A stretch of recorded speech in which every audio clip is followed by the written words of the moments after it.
हो चुकी थी। संविधान सभा के जो लोग थे विश्व के तमाम देशों के संविधान को अध्ययन कर रहे थे और विश्व के तमाम देशों के संविधान को अध्ययन कर उसको एक कुशल शिल्पकार के रूप में डॉक्टर B.R. अम्बेडकर ने उस संविधान को निर्माण किया। उस संविधान में डॉक्टर B.R. अम्बेडकर साहब जब विश्व के तमाम देशों के संविधान का अध्ययन करने लगे, उस समय CPSU communist party of Soviet union जो समाजवादी मुल्क थी उसके संविधान को भी उन्होंने अध्ययन किया और वहाँ से बहुत सारे तथ्यों को, बातों को, समाजवादी विचारधाराओं को अपने संविधान में उन्होंने अंगीकार किया। बाबा साहब ने जब संविधान लिखने का काम किया, संविधान सभा के बहुत सारे सदस्य असमर्थता जताते हुए, कोई स्वास्थ्य कारणों से, कोई समय अभाव में, सारे लोगों ने छोड़ दिया। एक बीमार व्यक्ति, बाकी वह नौजवान जिस समुदाय से आते हैं उन्होंने उस समुदाय का बड़ा नज़दीकी से अध्ययन किया। बाबा साहब भले ही दलित जाति में पैदा लिए, बाकी बाबा साहब विश्व के महान महामानव तथागत बुद्ध और मार्क्स के बाद डॉक्टर B.R. अम्बेडकर हुए, जिन्होंने भारत ही नहीं विश्व की सामाजिक, सांस्कृतिक, आर्थिक सारी व्यवस्थाओं का बदलने वाले लोगों का प्रेरणा स्रोत के रूप में उभरे। उन्होंने देखा आज का भारत नहीं, उस भारत को देखा जिस देश में पानी पीने का अधिकार नहीं था, जिस देश में शिक्षा का अधिकार नहीं था, जिस देश में मंदिरों में प्रवेश की आज़ादी नहीं थी। इंसान को इंसान बनाने की, नागरिकों के लिए तमाम अधिकारों का जिक्र उन्होंने इस संविधान में किया, जिसका संवेदना उन्होंने अपने जीवन में व्यक्त किया। उन्होंने देखा कि महिलाएं किसी भी जाति का हो, किसी भी धर्म का हो, उसे शूद्र कहा जाता था, उसे शिक्षा का अधिकार नहीं था। धर्मशास्त्र नारी को नरकस्य द्वारा और नरक का द्वार बोलता था। उन्होंने जब कॉन्स्टिट्यूशन लिखा, कॉन्स्टिट्यूशन से पहले भी गोलमेज कॉन्फ्रेंस में उन्होंने स्पष्ट तौर पर अंग्रेजों को कहा कि मुझे 1947 में देश की आज़ादी की हड़बड़ी नहीं है, हड़बड़ी हमको नहीं है कि आप हमको 47 में आज़ाद कर दें। आज़ादी के बाद आप कैसा भारत सौंपेंगे उसकी पहले परिचर्चा होनी चाहिए और उसके कॉन्स्टिट्यूशन पर उसके नागरिक अधिकारों पर बात होनी चाहिए। जब मेरे इस देश के बहुसंख्यक समुदायों को शिक्षा का अधिकार नहीं है, सार्वजनिक स्थान पर चलने की आज़ादी नहीं है, काम के घंटे की सवाल तय नहीं है, 20-20 घंटे 22-22 घंटे काम लिया जाता था जानवर के समान, दहेज विधवा प्रथाएं थी, नारी दासी के समान थी, क्योंकि उस समय का जो समाज था वो मनुस्मृति द्वारा संचालित समाज था। उन्होंने 1927 में मनुस्मृति को जलाया और कहा कि वह संविधान, वह कॉन्स्टिट्यूशन हमें मान्य नहीं है जो कॉन्स्टिट्यूशन इंसान को इंसानों के रूप में जीने का हक नहीं देता। बाबा साहब आज़ादी के बाद जो कॉन्स्टिट्यूशन बनाया, उस कॉन्स्टिट्यूशन में हम यह स्पष्ट कहना चाहते हैं कि बाबा साहब ने सारे जाति, धर्म और वर्ग के लोगों के लिए उन्होंने भारतीय संविधान में समानता का अधिकार तय किया। हमारी जो संविधान की प्रस्तावनाएं हैं, जो हमारा मौलिक अधिकार है, उस मौलिक अधिकार में हमें अभिव्यक्ति की आज़ादी प्रदान किया गया। अभिव्यक्ति की आज़ादी जो प्रदान की गई, उस अभिव्यक्ति की आज़ादी कि हमें अपने विचार को रखने की स्वतंत्रता है, हमें कोई बंधन नहीं है, इसके लिए कोई परमिशन लेने की जरूरी नहीं है। हमारा जो संविधान यह कहने की सवाल नहीं, उसको अध्ययन करने की सवाल है। भारत का संविधान एक लोकतांत्रिक, पंथ निरपेक्ष, नॉट धर्मनिरपेक्ष, पंथ निरपेक्ष, उसको तो कांग्रेस की सरकार में 42वें संशोधन में धर्मनिरपेक्ष शब्द जोड़ा गया है। बाबा साहब का जो सपना था, कैसा भारत का सपना था, कभी इसका आपने अवलोकन किया? आज मंच पर रामदेव विश्वबंधु बैठे हुए हैं, ये बाबा साहब का देन है।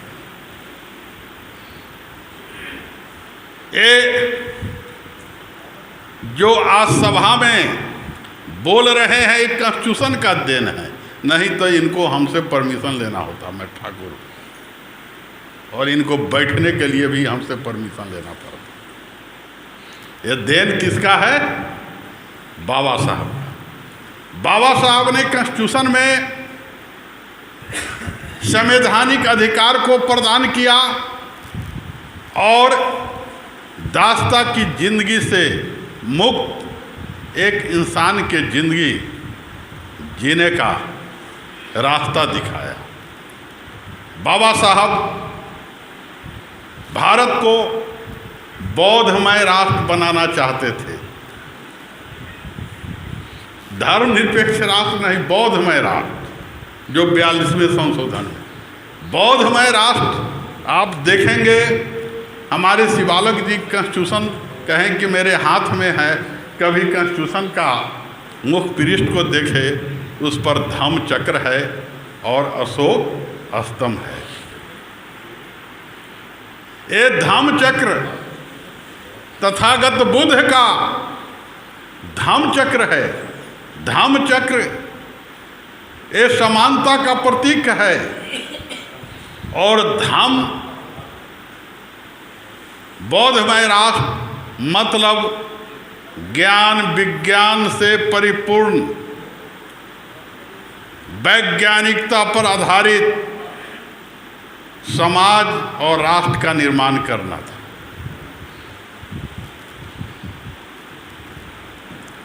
आज आज़ादी के 75 वर्ष पूरा हो चुके हैं और जो संविधान शिवालक जी कहते हैं कि मेरे हाथ में है, उसमें 100 से ऊपर संशोधन हो चुका है और 100 से ऊपर संशोधन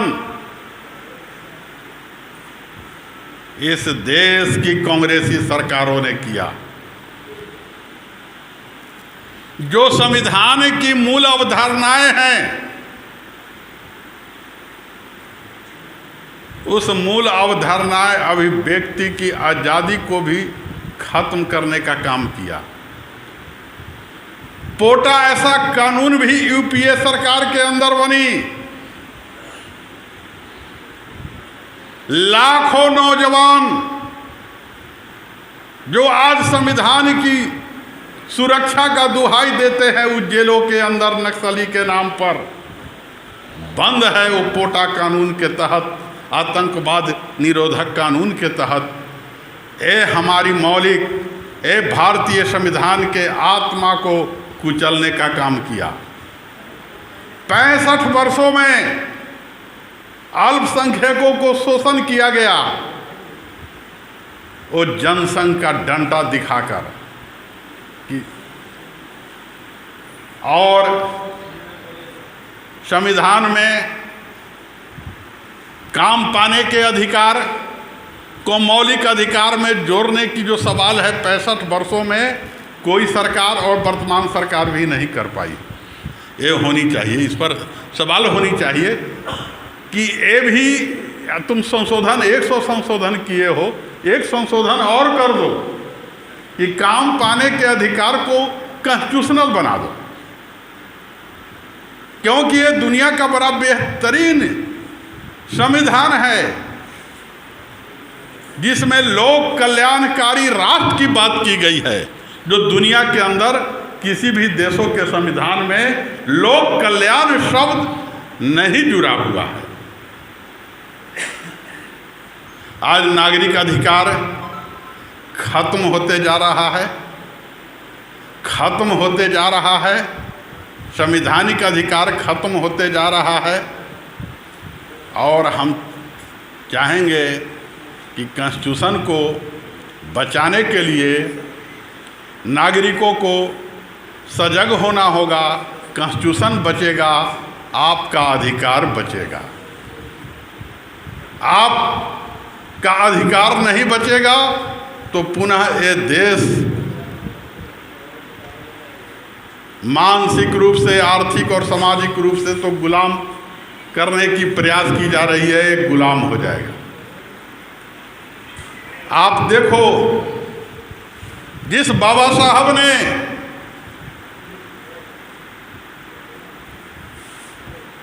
इस देश के अंदर जो वंचित तबका है उनके लिए संघर्ष किया, 65 वर्षों में आप गौर करेंगे कि बाबा साहब को भारत रत्न देने का काम कांग्रेसी सरकारों ने नहीं किया। किसने किया?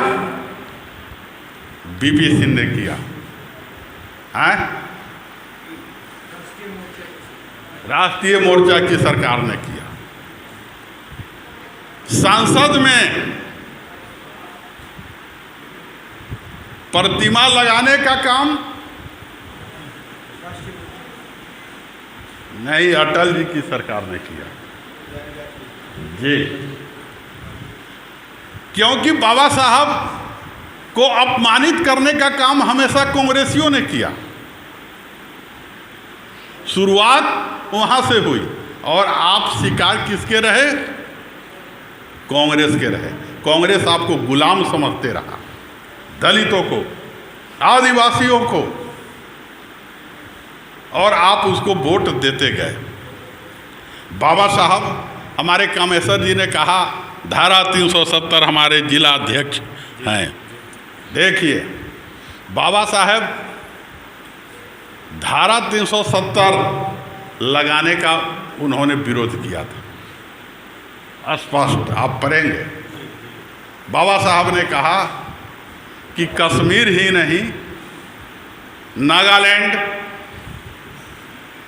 सारे पूर्वोत्तर भारत में एक देश, एक कानून, एक व्यवस्थाएं। जब हम संविधान में पढ़ते हैं, शपथ लेते हैं कि मैं इस देश का नागरिक हूँ, हमें कहीं रहने की, बसने की और प्रतिनिधि पूरे देश के अंदर चुनने की आज़ादी है।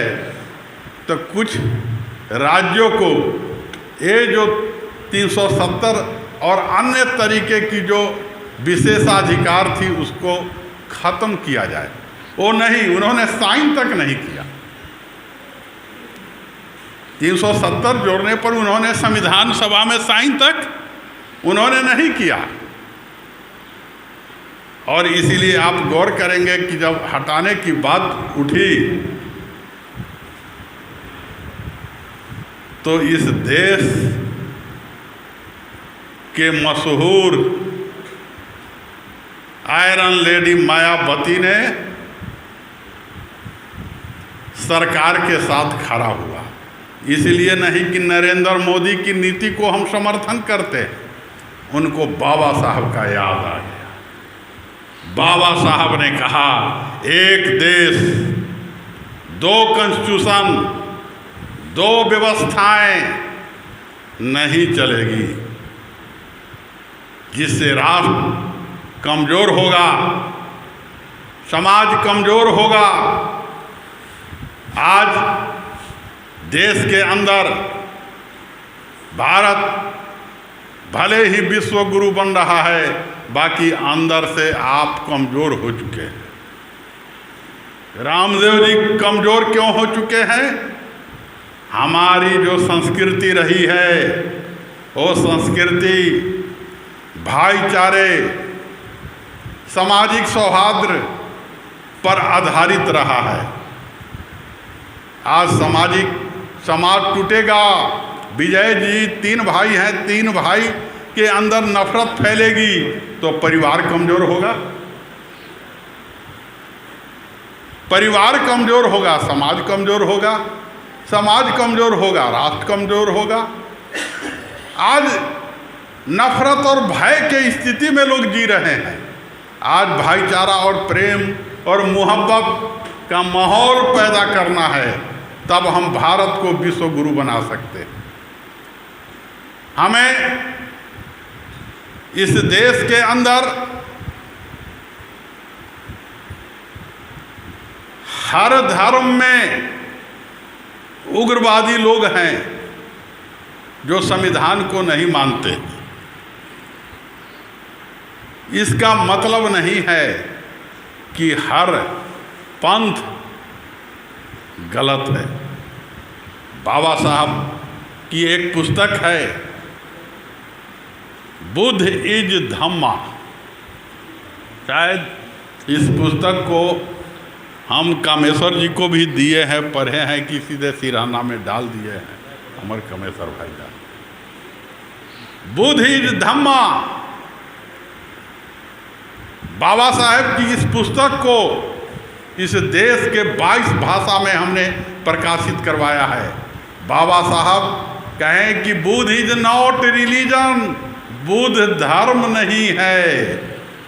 तथागत बुद्ध ने कोई समानांतरण धर्म नहीं चलाया। बुद्ध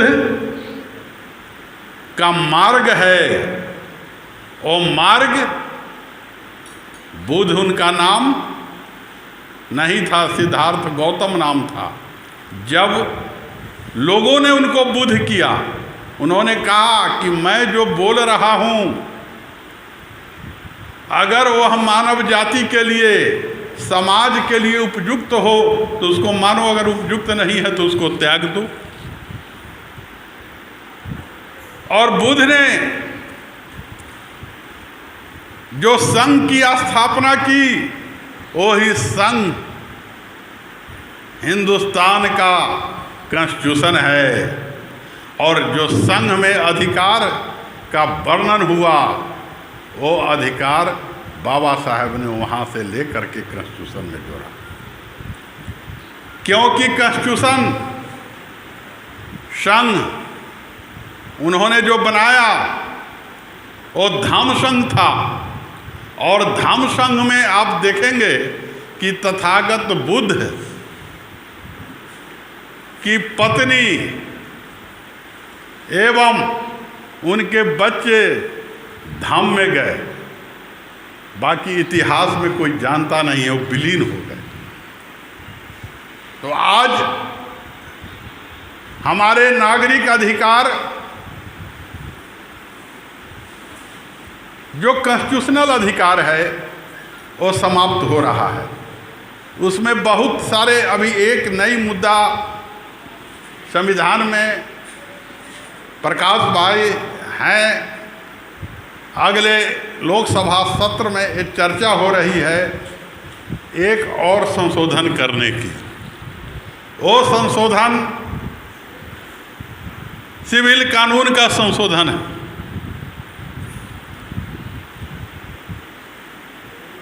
समान कानून बनना चाहिए। तो समान कानून तो आपके कॉन्स्टिट्यूशन में है ही, आईपीसी पढ़िए, सीआरपीसी पढ़िए, अलग से लाने की कोई जरूरत नहीं। जिस दिन सरकार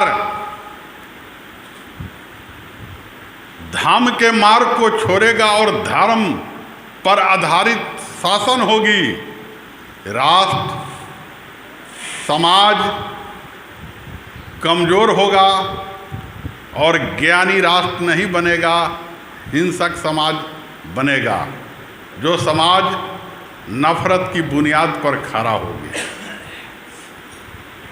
तो हम 14 अप्रैल जो बाबा साहब की 132वीं जयंती है, उस दिन से 13 मई तक झारखंड के विभिन्न जिलों में हमने शपथ लिया है कि भारत के संविधान नागरिक अधिकार पर परिचर्चाएं आयोजित की जाए। ये बाबा साहब के प्रति सच्ची श्रद्धांजलि होगी। साथियों, जो सहकारी साथी के लोग भी हैं, उनसे भी हमारी अपील है कि बाबा साहब, जो हमारे दलित साथी हैं, उनसे भी अपील है कि बाबा साहब की चिंतन और दर्शन दलितों के लिए नहीं थी, ये ध्यान धरिए, पूरे मानव जाति के लिए थी। और बाबा साहब के विचारों का खतरा, उन्होंने लिखा कॉन्स्टिट्यूशन में, नारियों को अधिकार दिया, वोट देने का अधिकार दिया, आपको सामाजिक स्वतंत्रता का अधिकार दिया, काम के घंटे कानून मंत्री, श्रम मंत्री रहते हुए 8 घंटा किया, श्रम मंत्री रहते हुए गर्भवती महिलाओं के लिए मातृ अवकाश की चर्चा की, उसको मंजूरी दिया, सारे जातियों के लिए उससे फायदा हो। आज जो खतरा है वो खतरा हमारे नागरिक अधिकारों पर खतरा है, और नागरिक अधिकारों पर जो खतरा है, एक दिन में खतरा ये उत्पन्न नहीं हुआ है। एक खतरा आज़ादी के बाद जो भी सरकारें बनी, सारे ने नागरिक अधिकारों की कटौती की है। हमने सरकार का चयन किया, संवेदना में किया, विवेक से नहीं किया। विवेक से अगर हम सरकार का चयन करते तो हमारा सरकार और देश एक सबल राष्ट्र बनता और हमारी संविधान एक सुरक्षित रहती। और आज तो संविधान खत्म होने की बात हो रही है, क्योंकि 100 संशोधन हो चुका है, अब कुछ बचा नहीं। जो थोड़ा बहुत बचा है वो भी खत्म हो जाएगी। तो हम चाहेंगे कि इस कॉन्स्टिट्यूशन को बचाने के लिए सारे लोकतांत्रिक संगठन, सिविल ऑर्गेनाइजेशन और उन्हें एक मंच पर आना होगा, एक अम्ब्रेला के नीचे आना होगा। और ये अम्ब्रेला का काम इस राज्य के अंदर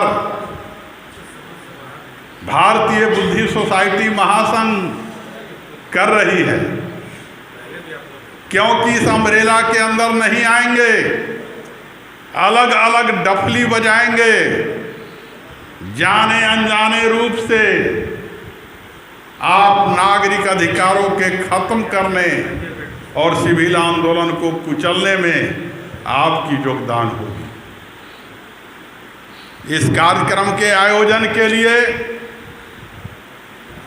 हम बुद्धि सोसाइटी महासंघ के सचिव विजय सिंह जी और हमारे जुझारू नौजवान साथी और जिला के अध्यक्ष कामेश्वर जी को हम धन्यवाद देते हैं कि इस ढंग की कार्यक्रम आयोजित होनी चाहिए। और इसमें ऐसे कार्यक्रमों में एक तरफ से राजनीतिक चर्चाएं नहीं होनी चाहिए। राजनीति तो हम कर लेंगे, हमारे विश्व बंधु जी कर लेंगे वामपंथ का, एक कर लेंगे विजय जी बीजेपी का, कोई साथी हमारे कांग्रेस का कर लेंगे। पहले देश बचाओ, आपकी अधिकार बचेगी, देश बचेगा। और देश कब बचेगा? जब देश के अंदर भाईचारा और नफरत की माहौल को ख़त्म करना होगा। और ये हमारी अंतिम अपील है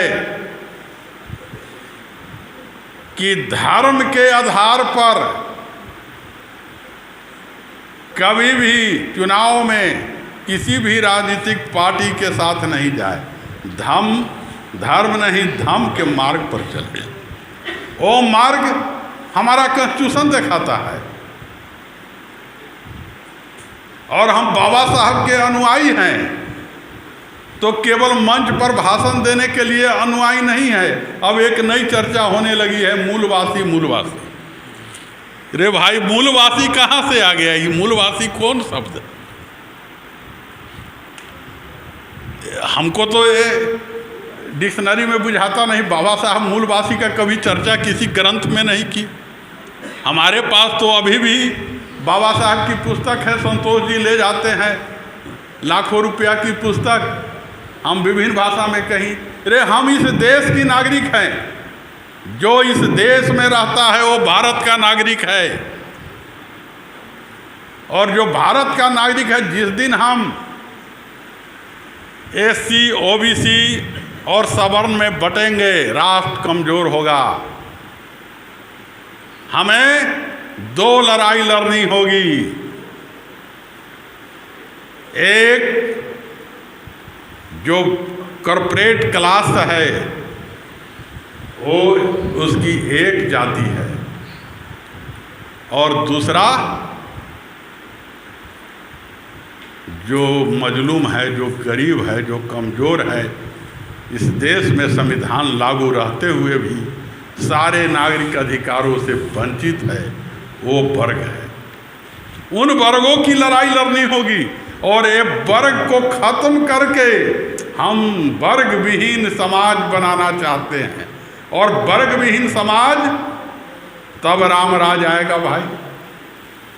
कि गांधी ने भी ग्राम स्वराज में रामराज की कल्पना की। और वो रामराज क्या था? कि जहाँ शेर और बकरी एक घाट पर पानी पिए, तो उसके लिए क्या करना होगा? कास्टलेस, क्लासलेस समाज की बात करना होगा। जब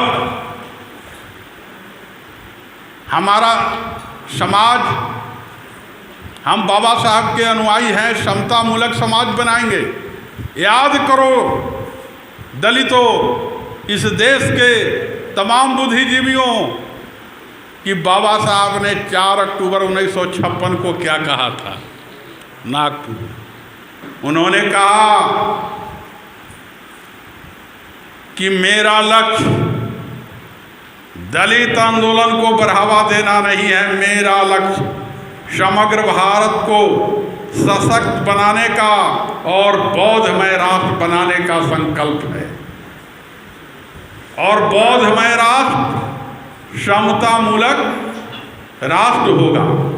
बाबा साहब ने 4 संगठन बनाया। पहला संगठन मुक्त भारत, दूसरा इंडिपेंडेंट लेबर पार्टी, और तीसरा भारतीय बुद्धि सोसाइटी ऑफ इंडिया, और चौथा पत्रकार बंधु अगर खड़ा होंगे तो समता सैनिक दल। भीम आर्मी नहीं बनाया,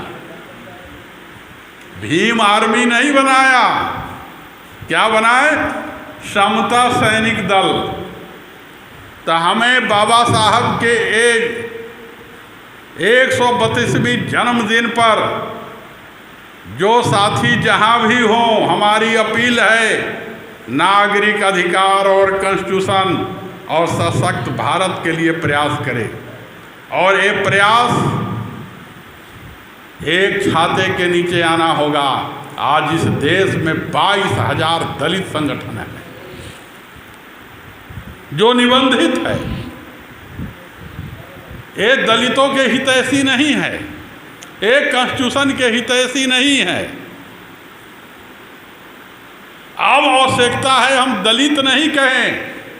आज विश्वबंधु जी, रामदेव विश्वबंधु जी ये सरकारी ऑफिसर हैं।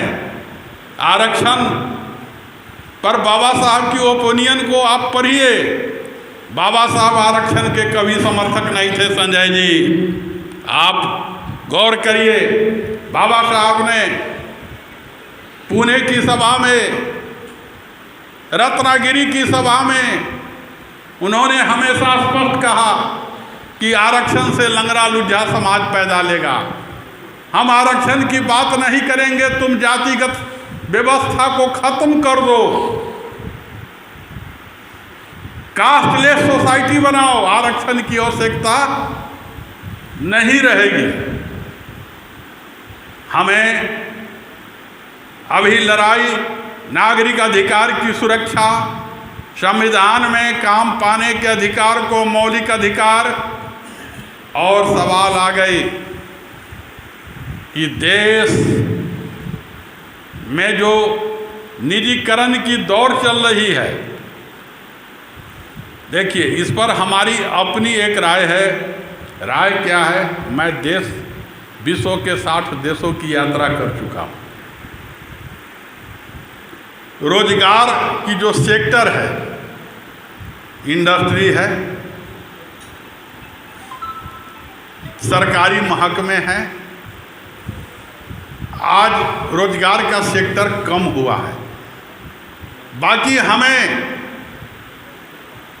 75 सालों में हम तो बहुत सारे इशू पर बात करते हैं, किसानों की सवाल पर करते हैं, मजदूरों की सवाल पर करते हैं। बाकी आज इस देश में औद्योगिक नीति पर कभी परिचर्चा नहीं हुई। आज आप गौर करें, मैं चाइना गया हूँ, जापान हम गए हैं, हम धार्मिक रूप से गए हैं, बाकी वहाँ की स्टडी करते हैं। एक भी बड़ा इंफ्रास्ट्रक्चर इंडस्ट्री सरकारी स्तर पर नहीं। कहीं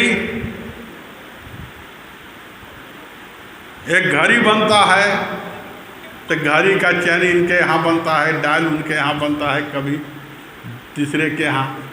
देखिए वहाँ, और सरकार मार्केटिंग की काम करती है, और वो घड़ी मेड इन जापान और मेड इन चाइना। आज जापान और चाइना नहीं हो तो आज आपके बच्चे के हाथ में आज 60 रुपया में घड़ी नहीं मिलेगी, गरीब बहुत घड़ी नहीं पहन पाएंगे। तो हमें औद्योगिक नीति, कृषि नीति पर भी हमें चर्चा करनी चाहिए कि रोजगार के अवसर किन किन क्षेत्रों में खत्म हो रहा है। हम अपनी एक समानांतरण अथी दें, और हम अपने वाणी को विराम देते हुए आपको कहना चाहते हैं कि कॉन्स्टिट्यूशन और नागरिक अधिकारों पर आप हमेशा करें। नागरिक अधिकार पर कटौती के लिए दोनों सरकार समान रूप से दोषी है, जो 65 वर्षों तक शासन किए और वर्तमान सरकार भी। कॉन्स्टिट्यूशन को बचाना है, नागरिक अधिकार बचे, हमारा न्यायपालिका बचे। और ये सारे कैसे बचेगा? जब संविधान और कॉन्स्टिट्यूशन के अनुसार राष्ट्र चलेगा। राष्ट्र राजनीति का धार्मिक सम्मिश्रण होगा तो इस देश के अंदर फासिज्म पैदा लेगा। तो हम बुद्ध के सिद्धांत पर चले। आज विश्व के अंदर 26 कंट्री है जो बौद्धिस्ट कंट्री है, और कोई कंट्री भीख नहीं मांगता है। काहे कि हम धर्म, ज्ञान और विज्ञान के रास्ते पर चलते हैं, और हमारा धर्म नागरिक अधिकारों पर आधारित है। तो हमें शपथ लेना होगा कि हम बाबा साहब के अनुयायी हैं, तो हम पहले बौद्धिस्ट बने। हमारे हैं राजेश रजक जी बैठे हुए, कभी कभी रांची आते हैं, बोलते हैं कि भैया गिरिडीह में दीक्षा कार्यक्रम, हमारी दीक्षा कार्यक्रम पहले शुरू करो, हर दलित बस्ती में शुरू करो। भाषण अब नहीं चाहिए। भाषण का कार्यक्रम बंद कर बाबा साहब के आदर्श पर चलो, नहीं तो कॉन्स्टिट्यूशन तुम्हारा रहेगा ही नहीं, तो फिर चलो जाओगे 300 वर्ष पहले। इसलिए हमें जगाना होगा और समाज से नफरत मिटाना होगा। वो माहौल पैदा करना होगा कि समाज से नफरत मिले, खत्म हो जाए।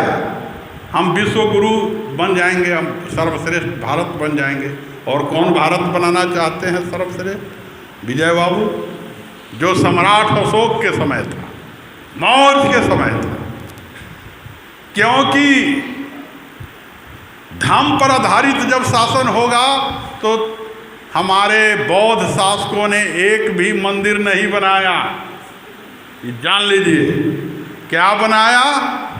पूरे विश्व के अंदर 2500 महाविद्यालय बनाए, जहां लोग चाइना से आते थे, ऑस्ट्रेलिया से आते थे, अध्ययन करते थे। हमारे नालंदा विश्वविद्यालय में, तक्षशिला विश्वविद्यालय में शोध करते थे, अनुसंधान करते थे। तब हमारा भारत को उस समय क्या बोलते थे? सोने की चिड़िया। जहाँ डाल डाल पर सोने की चिड़िया करती है बसेरा, वो भारत देश हमारा। तो हमारा वही भारत देश बनाना है, विश्व गुरु बनाना है। तो हमें तथागत बुद्ध के रास्ते पर चलकर धर्म पर आधारित राष्ट्र और समाज बनाना होगा। जय संविधान, जय भारत, वंदे मातरम और भारत माता की जय। बोलिए कस के भारत माता की जय। एक बार और नारा लगाइए, भारत माता की जय। भारत का संविधान, भारत का संविधान, भारत का संविधान को रक्षा करने का शपथ लेते हैं इन्हीं वाणी के साथ हम सभा समाप्त करते हैं और आपसे भी अपील करते हैं कि इंडिया का कॉन्स्टिट्यूशन बचाए और भारत जिस देश में रहते हैं उस देश हमसे बड़ा राष्ट्रभक्त कोई नहीं है। बाबा साहब बड़े राष्ट्रभक्त थे। उन्होंने पाकिस्तान के उस ऑफर को लात मारने का काम किया कि हम पाकिस्तान के प्रधानमंत्री नहीं बन सकते हैं, मैं एक सच्चा राष्ट्रभक्त हूँ। तो हम उनके सपने पर आधारित हमें भारत माता की जय कहने से हिचकना नहीं चाहिए। वंदे मातरम कह करके हमारे भगत सिंह, राजगुरु, सुखदेव सारे लोग फांसी पर चढ़े। वो नारा कभी सांप्रदायिक हो ही नहीं सकता है। आप छोड़ दोगे तो फिर का प्रश्न ताकते उस नारा को स्वीकार करेंगे क्या? वो नारा हमारे आज़ादी के लड़ाई के दौरान नौजवानों का मुख्य नारा था। तो हम अब ये 13 मई तक राजेश जी, लोक सहकार के जितने साथी हैं अपने घरों में, अपने मोहल्ले में बाबा साहब का जन्मदिन मनाइए। और जन्मदिन ढोलक नगारा से नहीं, उनके आदर्श और कॉन्स्टिट्यूशन की रक्षा का शपथ लेते हुए उनके बताए मार्गों पर चलने का शपथ लीजिए। जय हिंद, जय भारत, नमो बुद्धाय, भवतु सब मंगलम। आप सबों का कल्याण हो, राष्ट्र का कल्याण हो, यही हमारी आशा है।